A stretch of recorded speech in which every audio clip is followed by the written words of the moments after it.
Nuestro grupo decidió realizar una clase para un sexto grado, posicionándonos en el eje número de operaciones y el subeje operaciones, significados y uso, seleccionando el siguiente saber: el reconocimiento y uso de las operaciones entre números naturales en situaciones problemáticas que impliquen utilizar las relaciones C por D más R igual a D al elaborar procedimientos de resolución. En base a ello, realizamos el siguiente recorte: propiedad de la división entera. Para nuestra clase seleccionamos 12 objetivos. El primero consta que los alumnos puedan resolver situaciones problemáticas de división utilizando diferentes procedimientos, y el segundo, que el alumno sea capaz de identificar que en una división entera el resto siempre debe ser menor al divisor. Al inicio de la clase decidimos plantearles a los niños la siguiente situación problemática. Juan debe armar paquetes de 6 remeras y tiene una caja con 194 remeras. ¿Cuántos paquetes puedo armar? ¿Quedan remeras sueltas? En el desarrollo de la clase decidimos plantear varios posibles procedimientos. En un posible procedimiento, un estudiante pensó que 10 cajas de 6 remeras equivale a la suma total de 60 remeras. Para continuar, le descuenta al total 60 remeras, a lo que le quedan 134. Luego le descuenta 60 más, obteniendo 20 cajas de remeras, pero le siguen sobrando 74 remeras, a lo que le descuenta 60 más, sumándole a las 20 cajas 10 más, teniendo en total 30 cajas con 6 remeras. Al descontarle los 60 se da cuenta que le sobran 14. Entonces decide ver cuántas cajas de 6 remeras puede armar con las 14 que les queda, llegando a la conclusión de que 6 más 6 son 12, pero al hacer la resta observa que le sobran 2 remeras. Por lo tanto, le quedan 32 paquetes de 6 remeras y uno sin completar, ya que le faltarían 4 más para armar otro paquete. En el análisis de este procedimiento, el docente interviene con las siguientes preguntas. ¿Cómo supiste que 60 remeras entran en 10 cajas? ¿Cómo se te ocurrió descontar esas remeras al total de 194? ¿Cómo llegaste a las 20 cajas con 6 remeras? ¿Y a las 30? ¿De dónde salieron esas 14 remeras que te sobraron? ¿Cómo formaste 2 paquetes más? Entonces, ¿cuál es el resultado final de paquetes armados? ¿Te sobraron remeras? ¿Cuántas veces tuvo que restar para llegar al resultado? Un posible procedimiento número 2 sería que otro estudiante plantee una resolución con cálculo mental y explica lo siguiente. Si el doble de 60 es 120 y el triple es 180, entonces va a armar 30 paquetes aproximadamente. Y las 14 remeras que quedan pueden dividirse en 2 paquetes aunque sobran 2 remeras. Entonces arma en total 32 paquetes de 6 remeras y sobran 2 remeras. Se va a hacer el análisis del procedimiento, por lo que el docente va a intervenir preguntando: ¿cómo supiste el doble de 60? ¿Y el triple?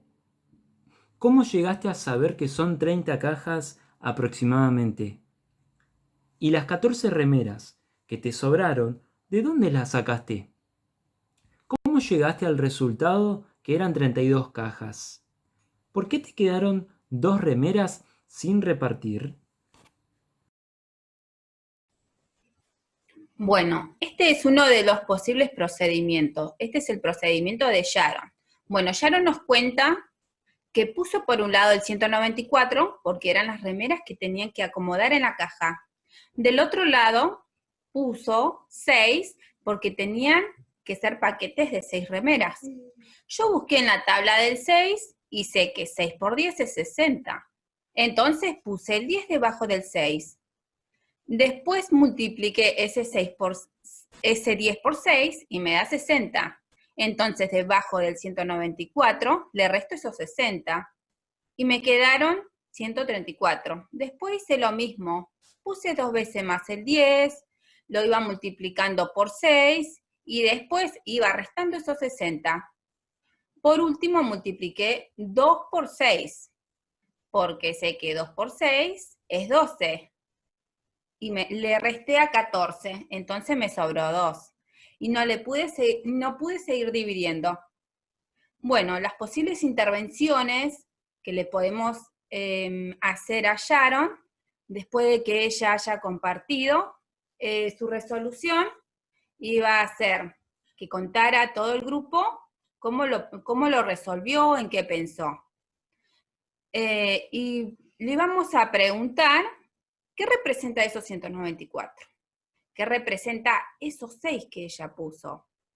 ¿Entienden cómo lo realizó Sharon? Ella iba multiplicando el 10 por el 6, después saben que eso, 10 por 6 es 60, entonces le iba restando, acá 194, le quedaba 134, después volvió a hacer lo mismo, puso el 10, y después le iba restando al 134, y así lo hizo, puso 3 veces el 10 acá. Y yo lo que le hubiese preguntado también, iba a ser, acá, si en vez de poner 3 veces el 10, hubiésemos puesto, por ejemplo, el 30, ¿hubiese sido lo mismo? O si hubiésemos puesto, en vez de poner 10 veces, en vez de poner 3 veces el 10, hubiésemos puesto 32, ¿hubiese sido lo mismo? ¿No hubiese sobrado lo mismo? Y si en vez de que no hubiese sobrado un 2, hubiese sobrado 7, ¿íbamos a poder seguir dividiendo? Y si tenemos el 2, ¿alguien sabe lo que representa eso 2, lo que sobró? ¿Sabe lo que significa o cómo se llama? Y el 194, ¿dónde está el 194? ¿Alguien sabe cómo se llama? ¿O dónde está el 6? ¿Alguien sabe cómo se llama?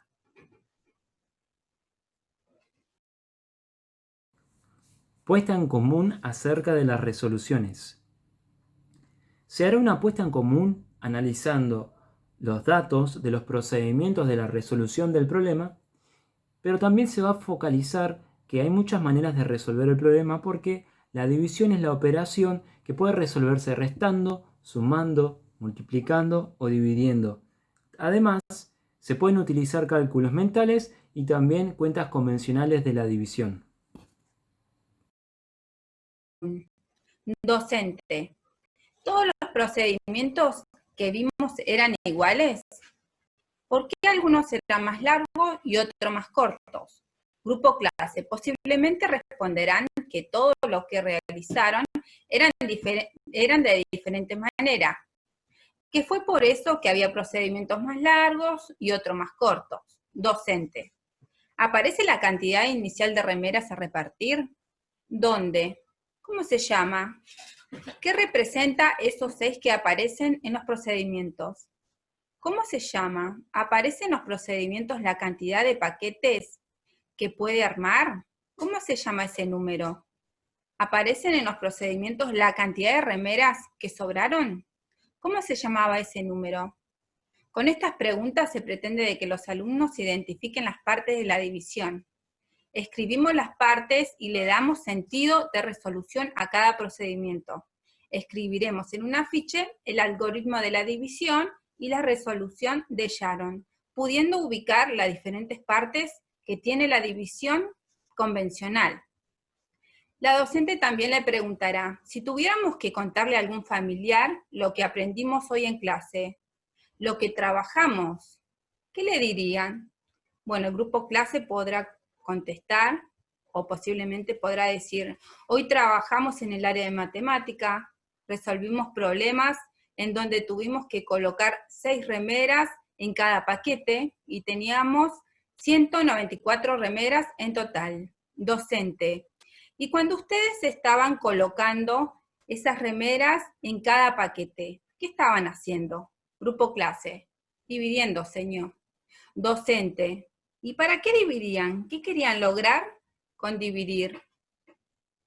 Grupo clase. Queríamos encontrar la respuesta al problema. ¿Cuántas cajas íbamos a armar? ¿Cuántas cajas íbamos a armar? Docente. Y si quisiéramos obtener de nuevo el dividendo, ¿qué podríamos hacer? A ver, miremoslo. Multiplicamos el 32 por el 6 más el 2. ¿Qué representa el 32? Y el 6, Y el 2, grupo clase. Representa, por un lado, el cociente, el divisor y el resto. Docente. Y si fuese otro los números, ¿cómo recordamos cuál era el dividendo? Grupo clase, multiplicamos el cociente por el divisor y le sumamos el resto, señor. Docente. Mostraré en el afiche dónde está el resto, el divisor, y preguntaré, ¿y acá qué pasó? ¿Qué relación habíamos encontrado entre el resto y el divisor? ¿Se acuerdan? Grupo clase. El resto tenía que ser menor al dividendo. Perdón, al divisor. Porque si no podemos seguir dividiendo. ¿Cómo sucedió en el procedimiento de Sharon? Que cuando nos preguntó si hubiésemos tenido un 7, ¿qué pasaba? ¿Se podía seguir dividiendo o no? Y nosotros dijimos que sí, porque el 7 era mayor al divisor. En cambio, el 2 era menor, entonces no se podía seguir dividiendo. Institucionalización. El dividendo se puede obtener multiplicando el divisor con el cociente más el resto. Cuando utilizamos la cuenta de división entera, convencional, como uno de los procedimientos para resolver situaciones problemáticas, lo que sobra es lo que se le llama resto, y siempre debe ser menor al divisor, porque si no, se podría seguir dividiendo. Docente, vamos a dejar registrado en el afiche y en los cuadernos lo que aprendimos hoy.